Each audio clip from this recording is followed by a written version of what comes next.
Good evening, Mr. Sebastian. Good evening, Counselor. If a gun is fired or a gun goes off while it's in someone's hands, they would get GSR on them, right? Yes, they would.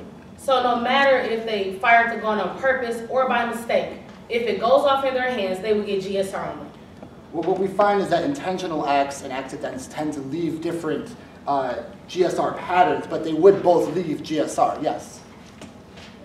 GSR testing is very delicate, isn't it? That's why it must be performed by a qualified professional such as myself. And it's subject to many well-known limitations. It takes a great amount of training to be able to do it properly, yes. Someone who hasn't even fired a gun could get GSR on them, right? Under very specific conditions. They would have to come across somebody who had fired a weapon in near proximity to them, but yes, that is possible. For example, if a police officer has GSR on them and someone came in contact with that police officer, they could get GSR on their person, right? If it were the case that that particular police officer had GSR on them, then yes. And police officers are known to have heavy amounts of GSR. It really depends. If they fired their weapon within the close proximity of coming into contact with somebody, then yes, that is possible.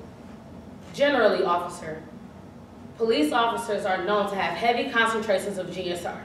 It is possible for them to, yes. And you're aware that Jesse Duran came in contact with many police officers before you arrived at the scene on August 18th. Yes, I'm aware that there were police officers who handled Jesse. To my knowledge, they had no concentrations of GSR that would have affected my conclusions. Well, you didn't test all of those officers for GSR, did you? No, I didn't find. Usually when we find contamination of GSR evidence, there are certain telltale signs, and that would prompt me to begin the testing of the officers. But since I didn't find those telltale signs, it wasn't necessary for me to test them. You also conducted fingerprint analysis on the weapon on August 18th, right? Yes, on the weapon, on the safe, and on the shell casing. I'm approaching opposing counsel with Defense Exhibit A. I'm approaching the witness with the same. Now, you recognize that as the fingerprint analysis that you performed on the weapon on August 18th, right? That is correct. And this is a fair and accurate copy of that analysis that you performed? Yes, it is. Your Honor, at this time, defense moved Defense A into evidence. No objections, Your Honor.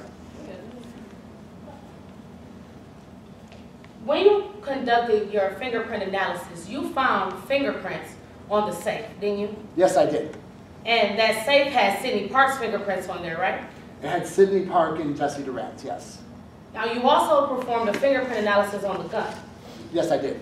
And Sidney Park and Jesse Durant's fingerprints were found on this gun. Yes, at varying locations, that's the case.